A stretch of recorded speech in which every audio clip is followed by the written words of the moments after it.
திருக்குறள் 5.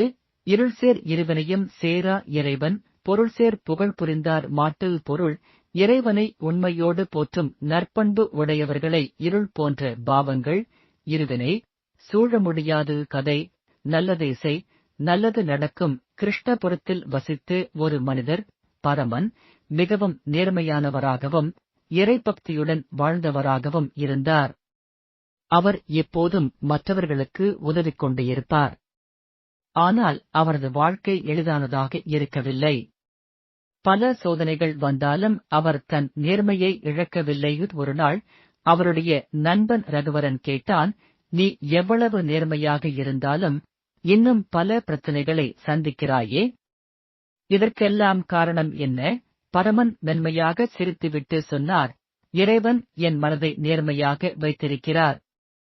சில சோதனைகள் இருந்தாலும் இறுதியில் நல்லதே நடக்கும். தீமையைச் செய்யாதவர்களை எந்த பாதகமும் தொட முடியாது. காலப்போக்கில் பரமன் அனைவராலும் மதிக்கப்படும் நல்ல மனிதராக வளர்ந்தார்.